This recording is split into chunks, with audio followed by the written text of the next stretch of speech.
sebelum kita memasuki pada macam-macam asas peradilan tata usaha negara, kita harus mengetahui terlebih dahulu sejarah daripada peradilan tata usaha negara itu apa, dan juga terkait definisi asas itu apa.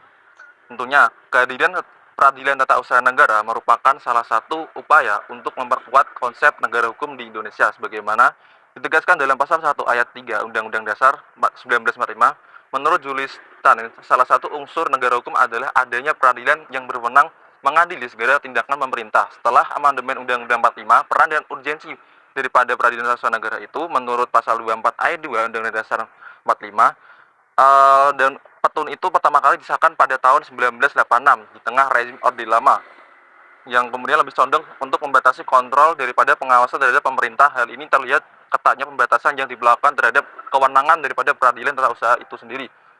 Kemudian hukum cenderung tertinggal maksud saya dari perkembangan zaman. Begitu pula dengan hukum acara peradilan tata usaha negara yang diatur dalam Undang-Undang Nomor 5 tahun Undang-Undang Nomor 9 tahun 2004 dan Undang-Undang Nomor 51 tahun 2009.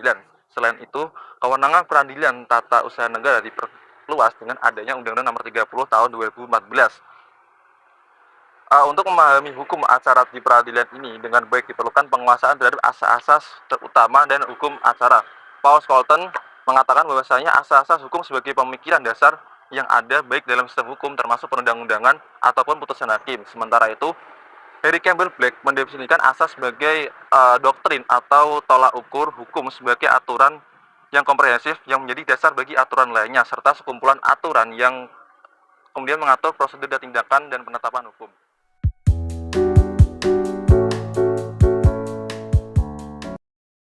Asas-asas dalam hukum acara peradilan tata usaha negara atau AAUPB adalah bagian dari asas hukum umum yang secara khusus berlaku dalam konteks tindakan hukum pemerintahan karena keberadaan AUPB sangat penting karena AUPB merupakan bagian dari hukum positif yang berlaku dan AUPB juga mengatur tindakan administrasi negara di samping norma-norma yang ada dalam hukum tertulis maupun tidak tertulis karena menjadi salah satu syarat untuk menciptakan pemerintahan yang bersih dan berwibawa.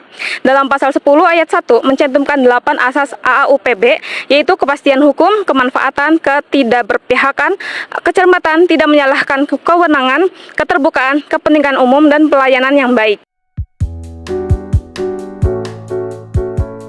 Selanjutnya saya akan membahas tentang asas-asas beracara di pengadilan. Yang pertama ada asas ultimum remedium yang menyatakan bahwa pengadilan harus menjadi upaya terakhir dalam penyelesaian sengketa. Kemudian ada asas gin belang dan gin acti yang menegaskan bahwa hanya pihak yang memiliki kepentingan langsung dalam perkara yang dapat mengajukan gugatan di pengadilan.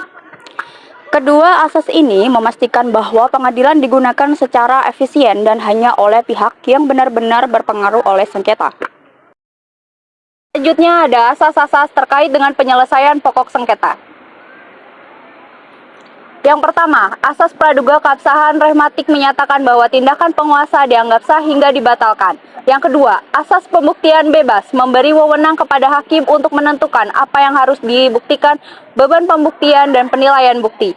Yang ketiga, asas hakim bersifat aktif, mewajibkan hakim untuk aktif mencari kebenaran material dan menyeimbangkan posisi penggugat dan tergugat dalam peradilan tun. Yang keempat, asas putusan pengadilan bersifat erga omnes, berarti putusan pengadilan mengikat semua pihak, baik yang terlibat maupun tidak terlibat dalam sengketa. 5. Asas pengujian marginalitating pengadilan hanya fokus pada aspek hukumnya tanpa mempertimbangkan tujuan atau manfaat keputusan. 6. Asas tindakan penguatan adalah langkah sementara untuk memperbaiki posisi kelompok yang lemah. 7. Asas sidang terbuka untuk umum. 8. Asas biaya ringan, sederhana, dan cepat. Yang ke-9, asas mendengar kedua belah pihak. Yang ke-10, asas kemandirian kekuasaan kehakiman menyatakan bahwa hakim harus memiliki kebebasan penuh dalam hakim. Yang ke-11, asas objektivitas mengharuskan hakim untuk bersikap netral. Selanjutnya, asas ke-12 yaitu asas kebenaran material. Yang ke-13, asas gugatan tidak menunda alasan ketun.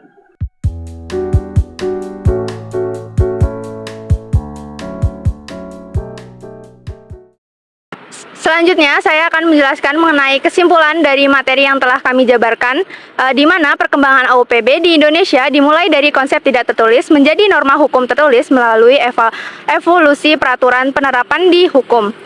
Meskipun belum diatur dalam UU PTUN tahun 1986, prinsip AUPB diakui lebih jelas dalam Undang-Undang Nomor 9 Tahun 2004 dan diperkuat oleh Undang-Undang Nomor 30 Tahun 2014. AUPB juga penting dalam undang-undang terkait pemerintahan yang bersih dari korupsi, kolusi, dan nepotisme, berfungsi sebagai pedoman pelayanan publik dan alat uji oleh hakim administrasi.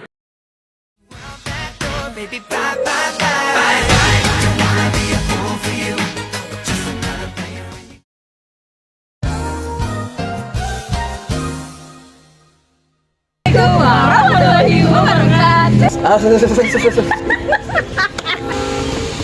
Yang pertama ada usus.